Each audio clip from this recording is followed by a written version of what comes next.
ဒီလိုမျိုးမီးပုံးလေးတွေဆွဲပြမယ်နော်ကျွန်တော် A4 ပေါ်မှာပဲဆွဲမှာဖြစ်တဲ့အတွက်ကျွန်တော်တို့ file နဲ့ကိုသွားမယ် view နဲ့ကိုသွားမယ်ပြီးလို့ရှိရင်ကျွန်တော် A4 စာရွက်တစ်ရွက်ယူထားမယ်ပေါ့နော် A4 ကိုယူထားမယ်ပြီးရင်ကျန်တာဘာမှမလုပ်တော့ဘူး create လုပ်လိုက်မယ် okay ဒါဆို A4 စာရွက်ထဲကို A4 စာရွက်တွေရသွားပြီမီးပုံးလေးစဆွဲမယ်ဆိုရင်ကျွန်တော်ထုံးစံတိုင်းပဲသူ့ကိုဒီ background မှာကျွန်တော်အလုပ်မလုပ်ဘူး create new layer နဲ့ layer အသစ်တစ်ခုခေါ်ထားရမယ်ဟုတ်ပြီကျွန်တော်ဘာလို့အရင်စဆွဲမလဲဆိုလို့ရှိရင်အခုဒီမှာမြင်နေရတဲ့ဒီအနှက်ရောင် stroke ကလေးပဲเนาะနှက်ရောင် stroke ကလေးနဲ့ဝိုင်းထားတဲ့ဟာလေးကိုကျွန်တော်စဆွဲမယ်အရန်လွယ်เนาะအဲ့ stroke ကလေးကိုစဆွဲမယ်အဲ့တော့ဘာနဲ့ဆွဲမလဲဆိုလို့ရှိရင်ဒီမှာ rectangle 2ရှိတယ် rounded rectangle 2ရှိတယ် ellipse 2ရှိတယ်ကျွန်တော် ellipse 2နဲ့ဆွဲမယ်เนาะ ellipse 2ကိုကျွန်တော်ရွေးမယ်အဲ့တော့ကျွန်တော်ဆွဲမဲ့ကောင်လေးက stroke ကအနှက်ရောင်လေးဖြစ်နေတယ်เนาะ stroke ကအနှက်ရောင်လေးပြီးတော့ဒီအလယ်မှာအဝါရောင်လေးဖြစ်ဖြစ်ကျွန်တော်ထည့်လိုက်မယ်เนาะကျွန်တော်ဆွဲမဲ့အရောင်ကိုထည့်လိုက်မယ်အဲ့တော့ free နေရာမှာကျွန်တော်တို့အဝါရောင်လေးကိုရွှေ့လိုက်မယ် stroke နေရာမှာကျွန်တော်အနှက်ရောင်လေးကိုရွှေ့လိုက်မယ်เนาะဒီလောက်ဆိုရပြီပြီးရင်ဆွဲလိုက်မယ်ဆွဲတဲ့အခါမှာလည်းဒီလိုမျိုးကြီးမဆွဲဘူးပေါ့เนาะသူ့ပုံစံအတိုင်းလေးပဲကျွန်တော်တို့အောက်ကိုအသားလေးဆွဲချမယ်အဲ့လိုပုံစံလေးဖြစ်အောင်เนาะအကိုရပြီဆိုရင်လွှတ်လိုက်မယ်ဒါဆိုလို့ချင်းဒီပုံစံလေးဖြစ်သွားပြီပေါ့ဒီလို box လေးပေါ်လာလို့ရှိရင်ကြည်ကန်နဲ့ပိတ်ပေးလိုက်เนาะအဲ့တော့ကျွန်တော်တို့က net လေးလှည့်လိုက်မယ်เนาะမလှည့်ပဲဒီတိုင်းထားနေရတယ်ပြဿနာမရှိဘူးလှည့်တဲ့အခါမှာဘယ်လိုလှည့်ရလဲဆိုလို့ရှိရင်သူ့လေယာမှာဒီလိုဆက်လက်ပေးထားမယ် move to ကိုတော့ရွေးထားမယ်เนาะပြီးရင် control ရဲ့ T ရဲ့နှိပ်ပေးလိုက်ဒီလိုဆိုရင်ဆက်လက်ဝင်သွားပြီပေါ့ဆက်လက်ဝင်သွားပြီဆိုရင်အခုကျွန်တော်မြင်နေတဲ့ဒီကာစာလေးပေါ့เนาะဒီ pointer လေးပေါ့ဒါလေးကိုအပေါ်လေးကြည့်လိုက်မယ်အခုံးလေးပေါ်သွားပြီလားအဲ့အခုံးလေးပေါ်သွားပြီဆိုရင်တို့လှည့်လိုက်ဘယ်ဘက်ကိုလှည့်လိုက်เนาะအဲ့လိုမျိုးလေးသွားရတယ်เนาะပြီးရင် enter ခောက်လိုက်မယ်ဒါဆက်လက်ပြောက်သွားပြီ okay ပြီးလို့ရှိရင်ကျွန်တော်တို့ဒီအပေါ်ကဒီပုံစံလေးပေါ့เนาะဒီလေးတောင်ပုံစံလေးကိုကျွန်တော်တို့ထပ်ဆွဲမယ်ဆွဲတဲ့အခါမှာလည်းကျွန်တော်ကခုနအရောင်အတိုင်းပဲအဝါနဲ့ဒီအဝါရောင်လေးအတိုင်းပဲကျွန်တော်ဆွဲမှာပေါ့အဲ့တော့နောက်တစ်ခုထပ်ဆွဲမှာဖြစ်တဲ့အတွက်ကျွန်တော်တို့ create new layer နဲ့ layer အသစ်တစ်ခုထပ်ခေါ်ရမယ်အဲ့တော့ဒီတစ်ခါကျတော့လေအဲ့ဒီ group တွေကပဲကျွန်တော် elect 2မဟုတ်တော့ဘူး rounded rectangle 2နဲ့ကျွန်တော်ဆွဲမယ်နော်တစ်ချက်ရွေးလိုက်မယ်ရွေးပြီးလို့ရှိရင် face ကလည်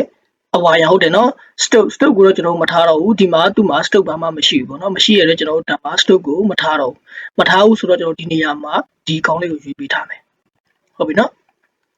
အဲ့တော့ကျွန်တော်တို့ခံမှန်းပြီးတော့အောက်ကိုဆွဲချမယ်โอเคပြီးရင်လှုပ်ပေးလိုက်မယ်โอเคအဲ့တော့စဆွဲတဲ့အခါမှာဒီလိုမျိုးအခုံးလေးတွေဖြစ်မနေဘူးဆိုလို့ရှိရင်เนาะဒီလိုမျိုးဘေးကဒေါင်းလေးတွေအကွေးလေးဖြစ်မနေဘူးဆိုလို့ရှိရင်ဒီနေရာမှာကျွန်တော်တို့ဗာရိုက်ပေးရမလဲဆိုဒီကောင်လေးကိုကျွန်တော် link ချိတ်ပေးထားမယ်เนาะအခုမ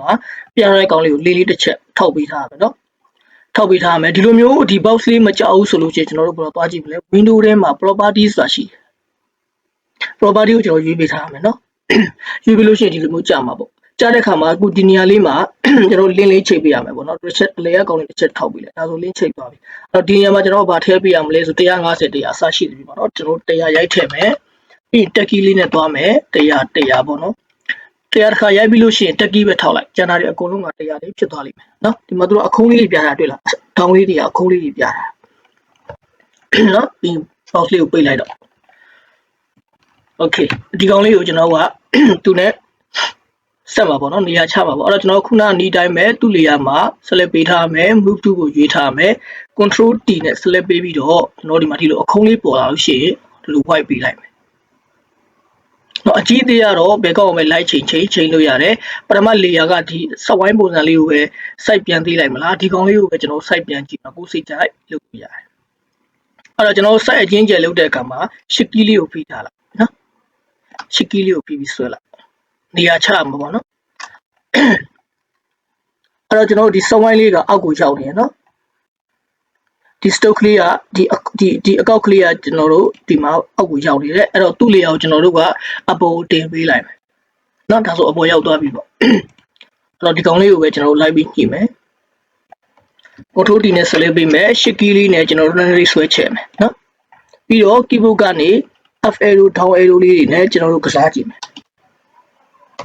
control D shift key ကိုဖိမယ်အနည်းလေးဆွဲချဲ့မယ်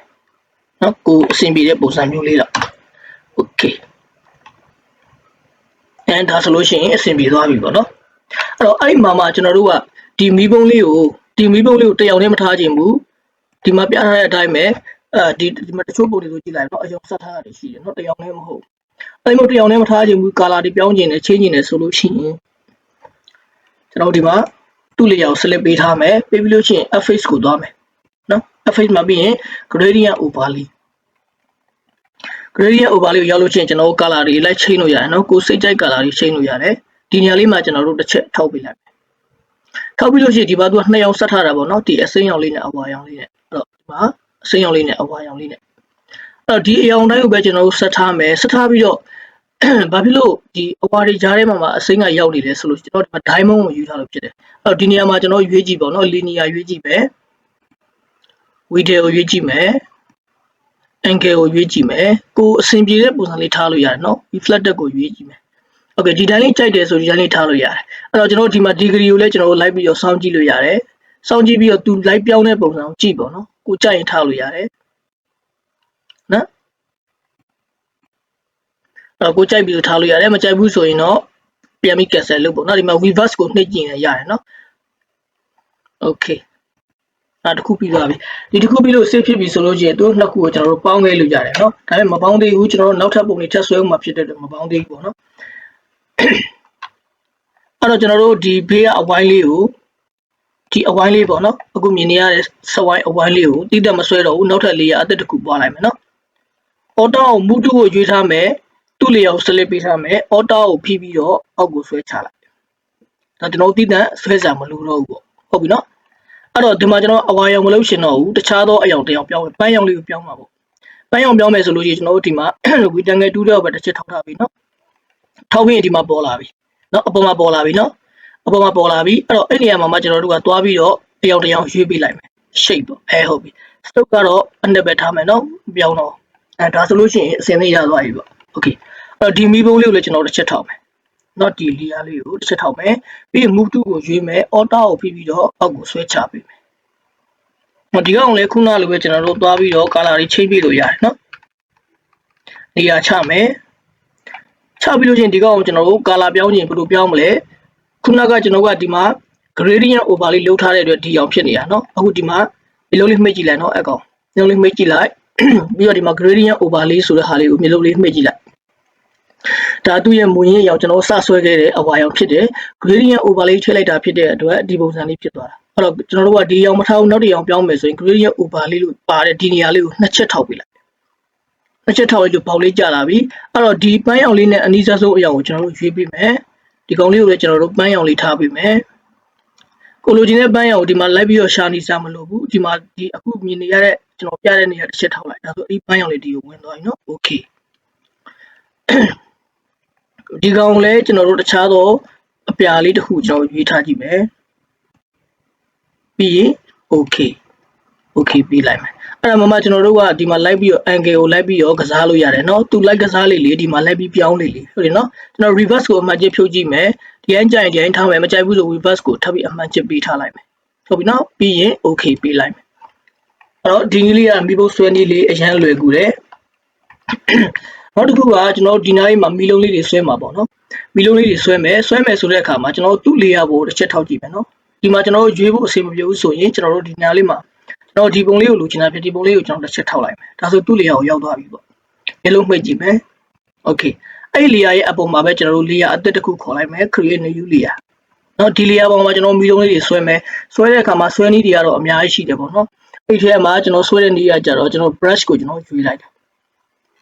brush ကိုကျွန်တော်ရွေးလိုက်တယ် opacity 100ထားမယ် flow 100ထားလို့ရတယ်เนาะ flow 100ထားလိုက်မယ် okayအဲ့ဒီနေရာမှာကျွန်တော်တို့ကဒီ brush tool ကိုရွေးပြီးတဲ့အခါမှာဒီ area ထဲမှာပဲ right click တစ်ချက်နှိပ်လိုက်မယ်နှိပ်ပြီးလို့ရှိရင်ကျွန်တော် soft brown ဖြစ်နေတယ်ဆိုလို့ရှိရင် hard brown ကိုကျွန်တော်ပြောင်းပေးလိုက်မယ်ဟုတ်ပြီနော် hardness က100ဖြစ်နေရမယ်နော် hardness က100ဖြစ်နေရမယ်အပေါ် side အကြီးတရားကိုလက်က keyboard ကနေပြီးတော့တွားဖြည့်လို့ရတယ်ပြဿနာမရှိဘူး okay ပြီးတော့ကျွန်တော်ဖြည့်မဲ့အရောင်ကမီးအောင်လေးတွေဖြည့်မှာဖြစ်တဲ့အတွက်ဒီအဖြူနဲ့အဝါနဲ့တန်းတဲ့ဘက်မှာကျွန်တော်ဖြည့်မှာပေါ့နော်အဲ့ဒီအောင်ကျွန်တော်ဘယ်နားမှာတွားယူရမလဲဒီမှာ foreground မှာရှိရနော် foreground တစ်ချက်ထောက်လိုက်အဲ့ဒီထဲမှာကိုအဆင်ပြေတဲ့အရောင်လေးတစ်ရောင်ကျွန်တော်ထည့်လိုက်မယ်မီးရောင်လေး okay ပြီးရင်ဒီနေရာလေးမှာကျွန်တော် click လေးနဲ့တစ်ချက်ချလိုက်ဒါဆိုလို့ချင်းရပါပြီ move to ကိုရွေးမယ်ဒီနေရာလေးကိုတစ်ချက်ထောက်လိုက်မယ်ဒါဆိုသူ့ layer ပေါ့သူ့ layer ပေါ်မှာကျွန်တော်တို့က create new layer အသစ်တစ်ခုထပ်ခေါ်မယ် ဟုတ်ပြီနော်အဲ့ layer ပေါ်မှာပဲကျွန်တော်တို့ brush ရွေးမယ် opacity flow 100တိဖြစ်နေရမယ်ပြီးတော့ဒီနေရာမှာကျွန်တော် right click ထောက်လိုက်မယ် hard round ဖြစ်နေရမယ် hardness 100 ရာခိုင်နှုန်းဖြစ်နေရမယ် okay နော်ပြီးဖြည့်ရအရောင်ကဒီမှာ foreground အဖြူအောင်ဖြစ်နေရမယ်ဟုတ်ပြီပြီးကမှဒီနေရာလေးမှာကျွန်တော်တစ်ချက်ချလိုက်မယ် okay ဒါဆိုလို့ရှိရင်ဒီမီးပုံးဆွဲတာလေးအဆင်ပြေမယ်လို့ထင်တယ်အကောက်ကိုလည်းလုပ်ကြည့်ပေးပါ